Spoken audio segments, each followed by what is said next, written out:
What if I told you that scattered across medieval monasteries, hidden in plain sight within dusty chronicles, lie prophecies so terrifying that monks deliberately encoded them to prevent mass panic? What if these predictions, written centuries ago, are coming true today? It's 1347. The Black Death is ravaging Europe, claiming 1/3 of the population. But in the scriptorium of a remote monastery in the Swiss Alps, Brother Thomas isn't just recording the plague's devastation. He's comparing it to something far more sinister. Patterns he's discovered in ancient texts that suggest this is only the beginning. You see, medieval monks weren't just copying religious texts. They were the internet of their time, the keepers of all knowledge, the analyzers of patterns, the ones who connected dots across centuries. And some of them, the most learned among them, began to see something that chilled them to the bone. In the margins of seemingly innocent chronicles about monastery life, harvest records, and local events, they embedded coded messages about 7 great catastrophes that would befall humanity. The first, a great pestilence that would prepare the world for what's to come. Fast forward to 1962.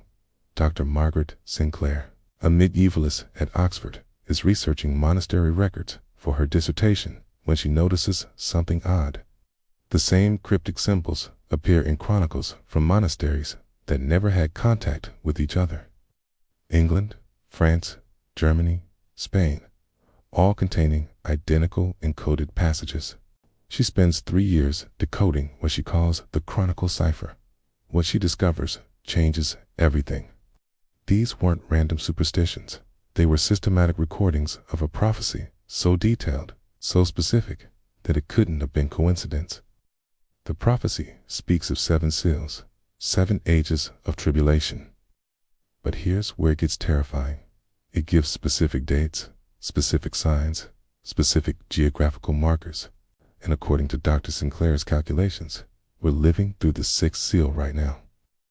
Let me walk you through what these medieval monks predicted with frightening accuracy. The first seal, when the invisible death flies on the breath of men, and the great cities empty like broken vessels. The Black Death, 1347 to 1351, perfectly predicted down to its method of transmission.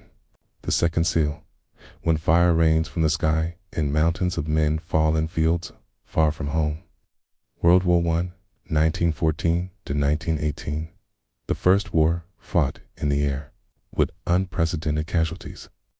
The third seal, when the chosen people wander in the wilderness of nations, and earth shakes with the fury of unleashed suns.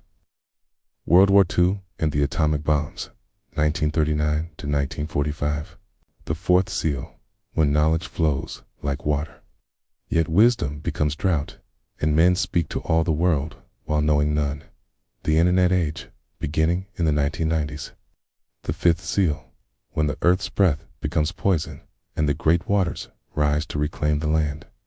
Climate change and rising sea levels, accelerating from 2000 onwards.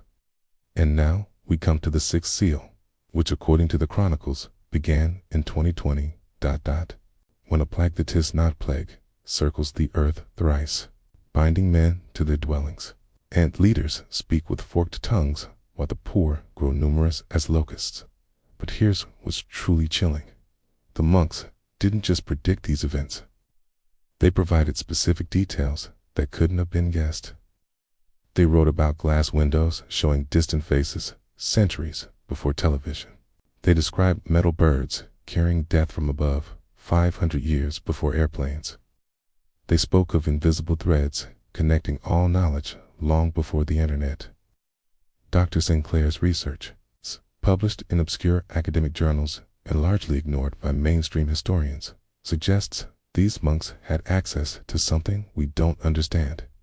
Perhaps ancient knowledge passed down from classical civilizations, perhaps something else entirely. Which brings us to the seventh seal, the final prophecy that made these monks hide their knowledge in coded marginalia. When the seventh seal is opened, there shall be silence in heaven for the space of half an hour. Then shall come the great convergence, The sky shall be rolled back like a scroll, and men shall see that which was hidden since the foundation of the world. The Chronicle suggests this final event isn't an ending, it's a revelation. A moment when humanity discovers something that changes everything we thought we knew about our place in the universe. And according to the timeline embedded in these texts, we have less than 15 years. But here's where the story takes an incredible turn. In 2019, just months before the global pandemic, a team of digital archaeologists using AI to analyze medieval manuscripts made a breakthrough. They discovered that the encoded prophecies weren't just hidden in monastery chronicles.